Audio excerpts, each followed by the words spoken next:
Hi and welcome to week 1. I'm so glad you're here. All right, remember, every time you log into our classroom, one of the first things you need to do is always check the messages section over here on the right-hand side for any messages I may have sent you. All right, after that, log into the appropriate week. For week 1, you can see there are several requirements. We have our overview, a section where you can introduce yourself to the class. Please do so. We have our discussion. The discussion requirement requires you to post an initial response of 175 words to the discussion board by Thursday. The other 2 responses need to be at least 75 words. Your responses need to be made between the Tuesday of the first day of class, which is the first day of class, and the next Monday. Any posts made after that Monday will not be credited participation credit. All right, now you'll also want to go through your week 1 activities. There are several videos and readings to complete. All of these activities set you up to complete your week 1 assignment. In our class of English 200, you are going to be drafting a research-based essay, a 5-paragraph essay.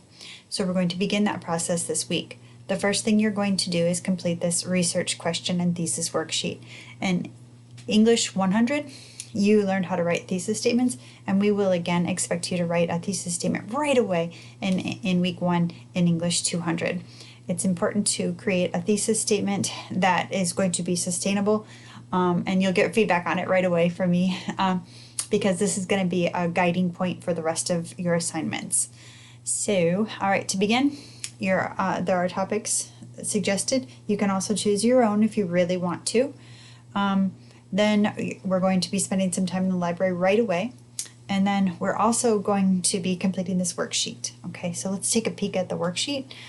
The first thing you are tasked with doing is sharing the topic you selected and the associated research question. In this example, I'm going to use vaccination pros and cons as my topic. The question I'm going to pursue is, should vaccines be required for those people who can have them? Okay.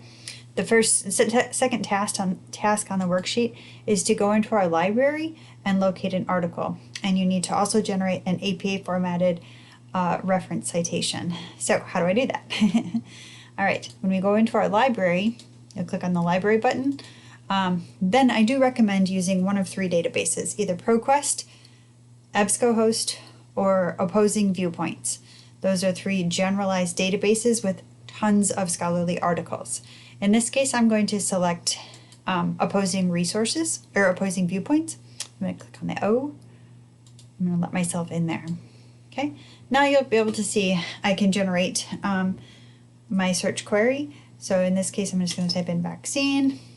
Okay, and then I will spend some time figuring out which article I may want to use. I do recommend that you access your academic journals section. Those will be your most credible resources.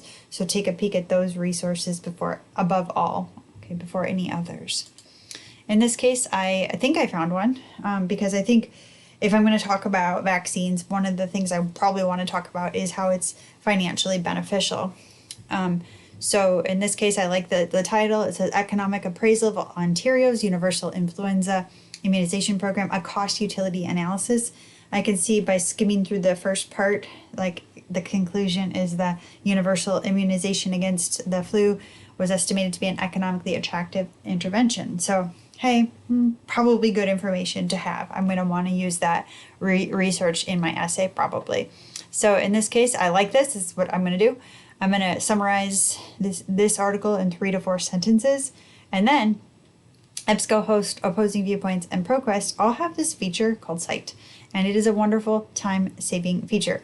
You click on it, and then you can see it generates, the database will generate the reference citation. You can see it's offered in MLA, APA, or Chicago. In our case, we're looking for APA. Then I just select it, okay, copy and paste it. Then I'm ready to paste it back into my worksheet. Okay, there it is. Easy peasy. Okay, so here's where my summary goes, and then my APA reference citation goes there. Next, consider your topic. What is your position? How will this affect your approach in writing the essay? In this case, I'm probably going to argue that vaccinations are a good idea. So I'm going to go with that as being my angle. Now, remember, all thesis statements need to have a 3-point stance. So I need to come up with like 3 generalized supporting points for that stance. My stance is vaccinations are should be required.